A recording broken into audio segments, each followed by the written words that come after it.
Hey guys, this is Camper15 and I'm back with another video and I'm joined by The Red Wolf here. How's it going, everybody? anyways, we're here again on another late review of My Hero Academia Season 4 as the season is going to maybe wrap up in 2 weeks. But last past Saturday's episode was something. It was a very good episode. Had a very much emotional strings attached to this, as well as an awesome, and I mean awesome, animation fight scene. One, I'll just say, hopefully you guys are all safe. Hopefully you're not like the idiots today who were at the beach in Florida. There, Be people safe, like people, and wash your hands. Yes, some American people are just idiots.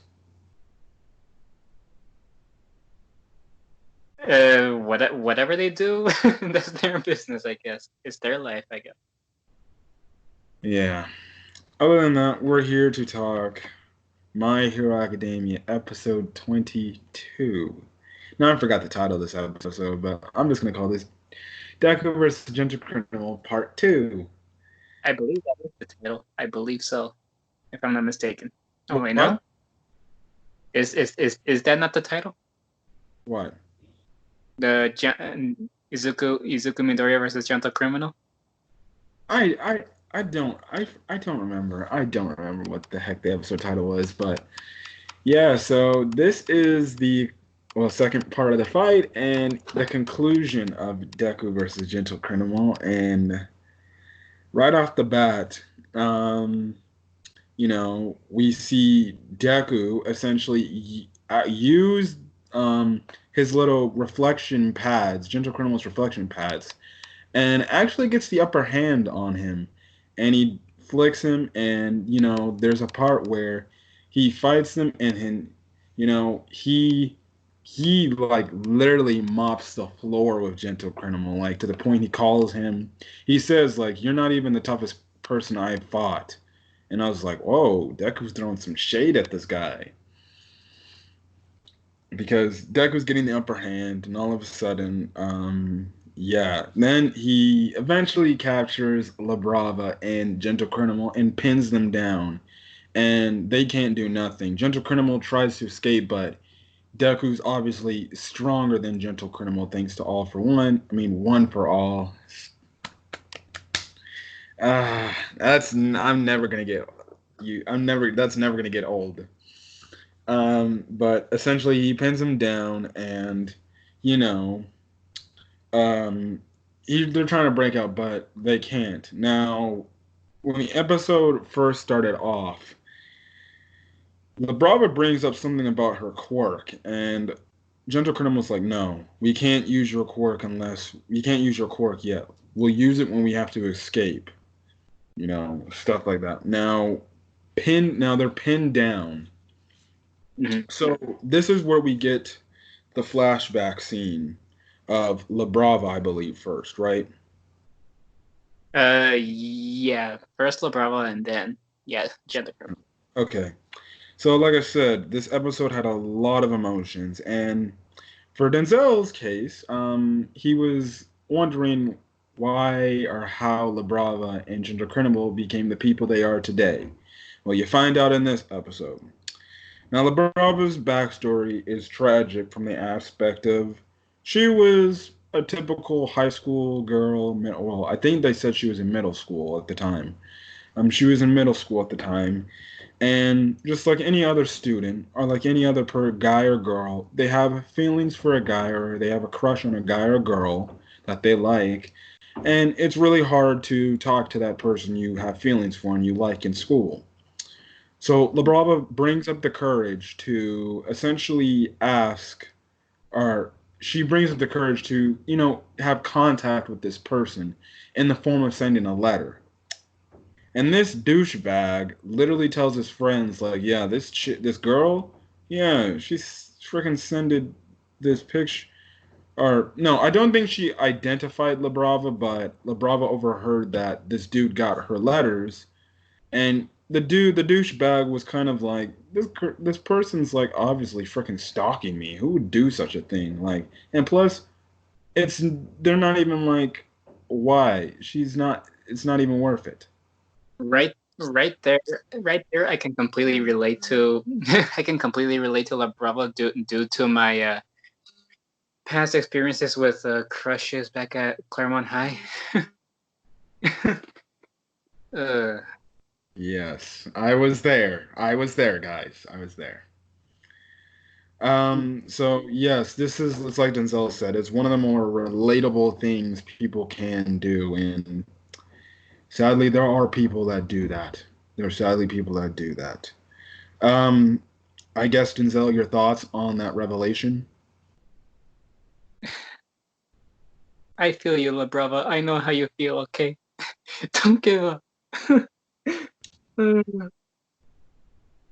Now, like I said, La Brava overheard this conversation the douchebag was having, and obviously she heard all of what that dude said, and obviously that broke her. It broke her to the point she went into depression, and you see she's just in a dark room, and she's just on her computer looking up videos and stuff like that, and like she even contemplates taking her own life, which means she contemplates suicide, which is a heavy topic within itself. Um, because I remember reading this in the manga, and I don't think now, I think in the manga, for what I said, I think she actually uses the words, "I might just kill myself." Um, Here, obviously on TV, they got to keep it a little bit more PG because they don't want to say essentially on, I guess, a kid show, I'm gonna kill myself because, stuff like that. But yeah, she contemplates suicide, and that's a like another real life element because bullying and stuff that gets people to do that stuff, and even some of the slightest things, you can just have someone who overhears you, and you might be saying something bad about them. They overhear you, and then they might think, so this is what other people feel about me. I really am worthless, aren't I? Then that's when you get to the troubling aspect. She later comes across a gentle criminal video, and she sees the video. She eventually shows up at his place. I don't know how she found his location, but I think she said she tracked where he was at. And essentially, Gentle Criminal, a much younger looking Gentle Criminal, he sees her, lets her into the house because Labrava tells him that she looks up to him, and stuff like that. And essentially through and through, they have this nice relationship where Gentle Criminal really does care about Labrava and sees her as a friend. I'm not going to say like a love interest because I don't know how old Labrava is, and I don't know how old Gentle Criminal is. um but they have an interesting dynamic, and this is when we get the revelation of Labrava's quirk, and that is love. Now you're probably asking the question, love, especially to anime only people. Now they know they explain it, but you're like, love? That's a weird quirk. Essentially, her thing is this: if she's thinking of somebody, or she's thinking of somebody, and she essentially tells that person that she loves them, they essentially get like aka a Zenkai boost. And they power up and they get 10 times stronger than their original base strength. So it powers up our what happens is Gentle Criminal has this pink aura around him.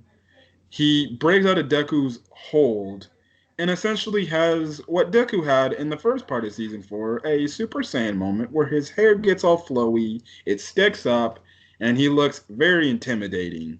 I think they even made his like eye part darken. And actually, going back to Labrava's backstory, I'm thinking she must have like put marker on her eyelids and she said, it's still not coming out. And all of a sudden in the backstory, because, her and Gentle Criminal hung out, Gentle Criminal did the same thing where he did the black eyeliner around his eyes. And he's like, see, La Brava? And, it was a nice, sweet thing he did. Denzel, I guess, what are your thoughts on La Brava's backstory as a whole? And then, what's your thoughts on her quirk? I guess love is power, am I right? I guess so. I'm just glad she actually saw Gentle Criminal, but when she did, or else it might have actually been over for her. Yeah, like really bad. I guess your thoughts on her quirk. It's cute, and I guess a big help to Gentle Criminal.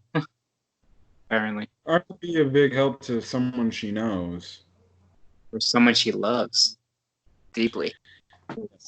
Her deep love. Mm-hmm.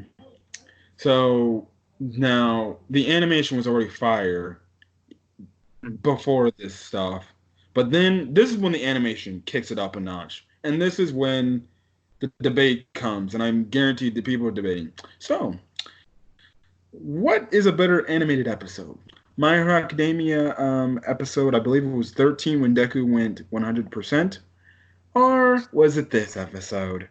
Because I don't know which episode's better looking. I love episode 13 animation when he fought overall because that thing was clean. But then this animation, I was like, yes! But at the same time, I just remembered something. What? Both those episodes' animations were great, but they weren't on the scale of My Hero Academia Heroes Rising. For people who haven't seen it, you thought the animation in this episode and that episode with Deku versus Overhaul was insane? Heroes Rising is something else. You hear that, ladies and gentlemen? So anyways, he's obviously stronger, and now Deku's having like problems with Gentle Criminal. He's obviously like he's faster, and he's much more stronger now. And his reflective attacks, are more boosted now. So it comes to this part where, Gentle Criminal, he's like essentially talking to Deku. He's like, "You're gonna let me go regardless." He's like, "I will fight for La Brava because I love her," and stuff like that.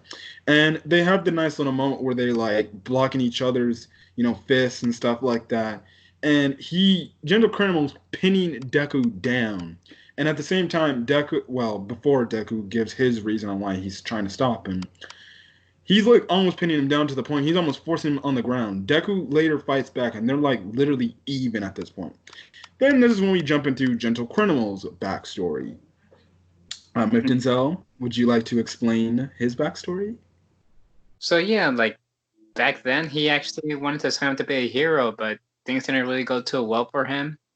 And then yeah, like when he told them, then there was that one time when he went out and then he sees something fall from a building. He uses his quirk to try to catch it, but then it interfered with one of the heroes. And quick point of the scene.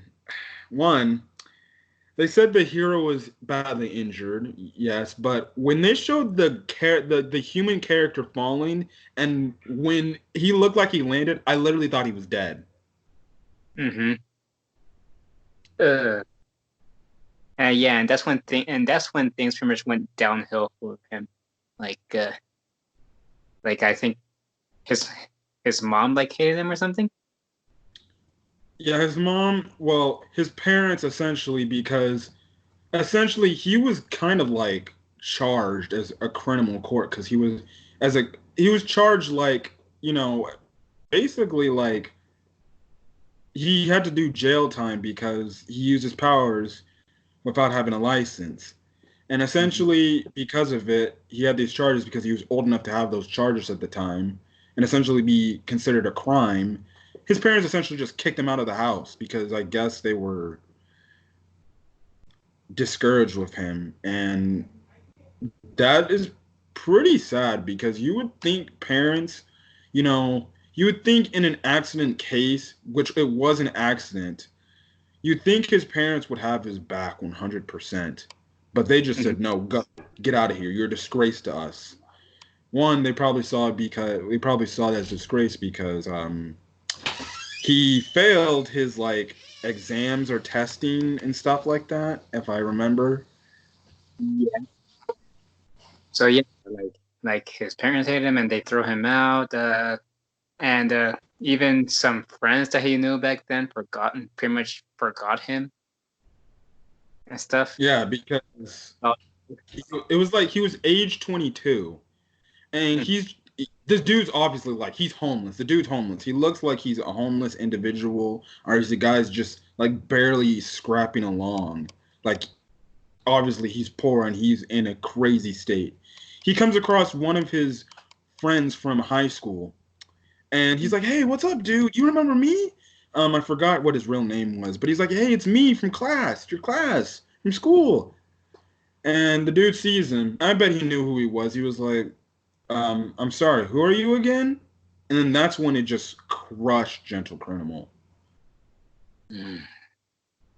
And it's like, essentially, you coming across somebody you've seen from high school, and, you know, you were kind of the awkward one in the school, and you see them years like, hey, buddy, what you doing? How's life? And they're like, who are you again? Or someone, or their little side companions like, who's that? Like, oh, it's nobody I know. And like I said, there are people out there like that too. I'm not saying I'm guilty of doing that myself. Even Denzel can be guilty to that sometimes. But there are people out there that will just play the whole, I never knew that guy to begin with.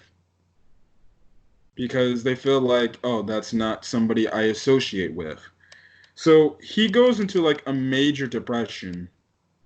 And that's when he's making the Gentle video criminals to essentially try to cheer himself up.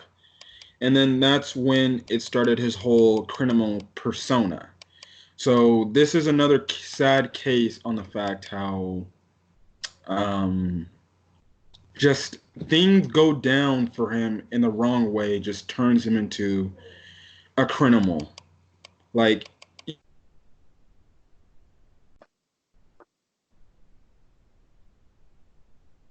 what's wrong? Cameron? Cameron?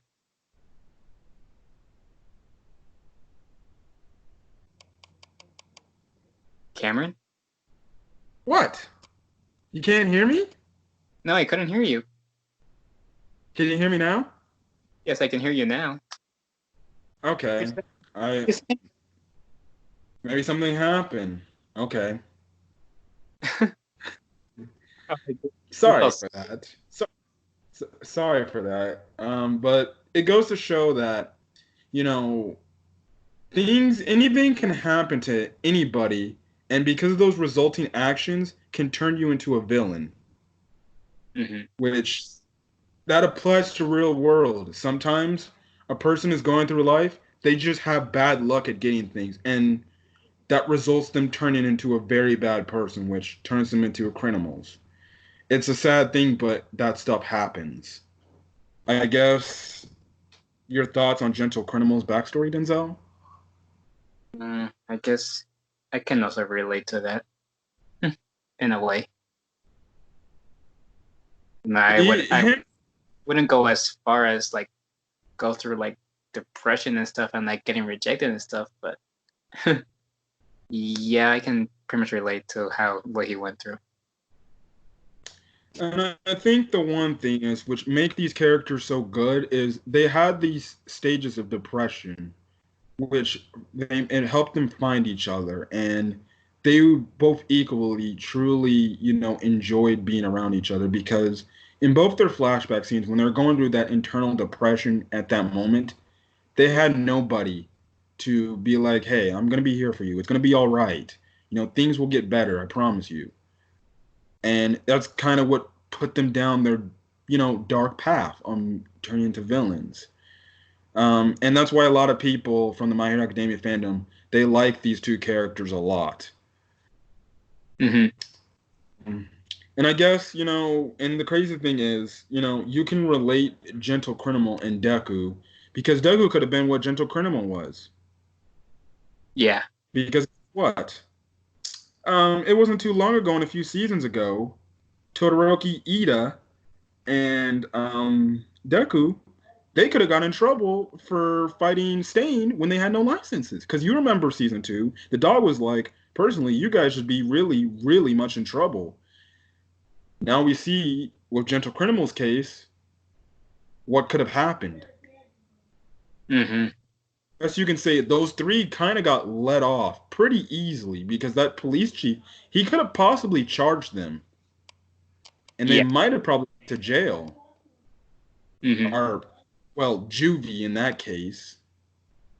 So it really goes to show that, wow, back in season 2, they really could have gotten in trouble, but that police chief was pretty lenient on them that time. Yeah. But like I said, the comparisons between Deku and Gentle Criminal are the fact that, Deku could have went down a dark path from the aspect of, him not having his quirk, and he could have probably been a master person without a quirk, and he could have been trying to get people back at because Bakugo bullied him at that time, and people just saw.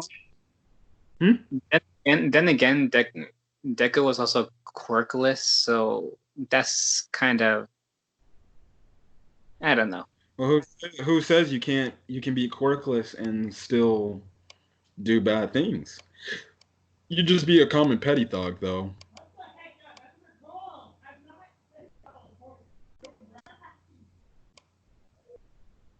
Yeah, that's about it. You heard that. Okay. Did you hear that background stuff? I just hear.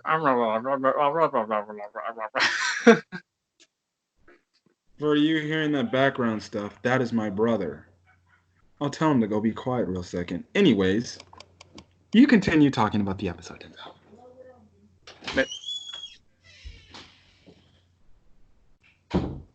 Hey, how you doing?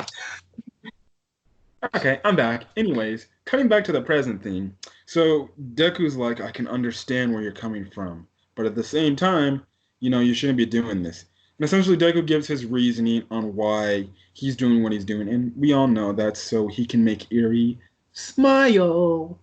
But he starts fighting back, and he later gets the upper hand on Gentle Criminal, and then he beats the powered up Gentle Criminal. Then I forgot what happened. I think La Brava, she's trying to, access the internet to the school so she can shut down the security system, but she's too far away to do it. She tries to get closer. That one hero, I believe his name is called Hound Dog, she sees him coming with the police. Our other heroes are now ectoplasm. They show him coming with ectoplasm. She's like, oh no, we're gonna get caught. So essentially, things happen, and I think she gives Gentle Criminal one more power-up boost. Deku later beats that second power-up boost because he gets crazy strong again this time, and Deku eventually finishes him off with a new attack. Would you care to explain this? Smasher. Yes. He does have, yes, he takes another Smash name out of a state. St. Louis Smash. So, yes. For quick references, he does that in Heroes Rising too. But yes, that's his new Smash, St. Louis Smash. He beats Gentle Criminal, and Gentle Criminal kind of forces him away because he doesn't want really Deku to essentially be seen by the other heroes. And yeah, And then Deku does state, I forgot when he states it, but he does state, you were actually you were actually the toughest enemy I've ever fought in my life, which I think Deku saying that from a mental aspect instead of a physicality aspect. Because if we're being serious, the person he had the most trouble with physicality wise was probably Chisaki. I think mentally it was hard for Deku to beat this guy because he could see, himself as Gentle Criminal. So the fight ends and the episode ends with Gentle Criminal and Labrava essentially getting arrested. Mm-hmm. And next week is Deku hurrying back to the concert performance thing that they're going to do, and they're going to do their little performance skit. So now, Deku was gonna be the one to like hold up who as the disco ball. oh yes, he is going to do that. Now I don't know if next week's episode will be the final episode of season 4. From what I will say without spoiling anything, I could definitely see this being the final episode of season 4 and them ending on 23 episodes, which I believe is what they always do. I believe they always end on 23 episodes. I don't know. I'll have to check on the past couple of seasons, but if anything, I say if they were going to end off season 4, next week's episode is probably more than likely maybe the last. You went next week if there's a next episode preview, huh? You almost went silent again, but then you went back. Okay. I will say.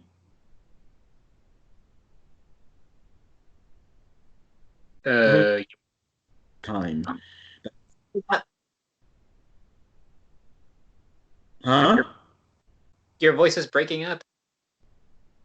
That's probably just the connection, my friend. It's the rain. It probably is the rain. I guess we're gonna have to end this video quick off right now, but yeah, we'll see what happens. I'm predicting next week will probably be the last episode of season 4. Me and Denzel will make a video regarding our thoughts of season 4 as a whole when the entire season's over with, and give our personal thoughts on this season because honestly, I gotta say season 4 right now is the best My Hero Academia season right now. And it's my favorite so far. I can see why. But yeah, so this episode was another great episode. We'll be back next week. Now I don't know if Denzel will be over my place next week. We'll have to see.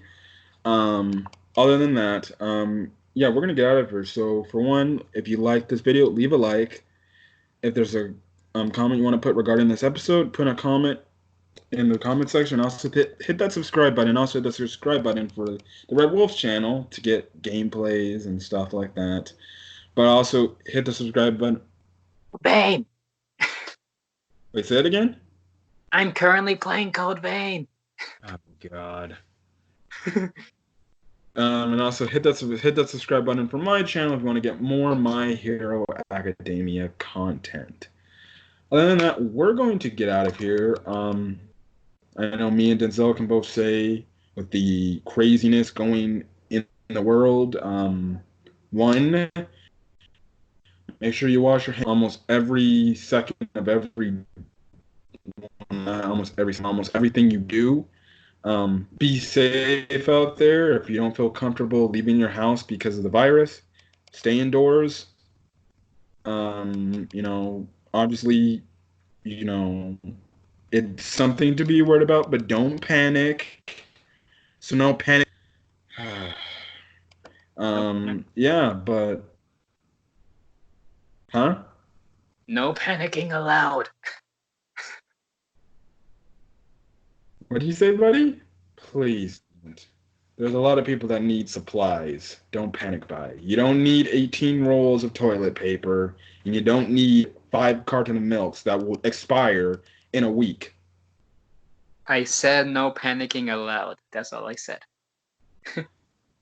Other than that, like me and Denzel can both agree, stay safe out there. You know, things are getting hectic, and things might get hectic as the weeks progress. But as I say, things will only get better.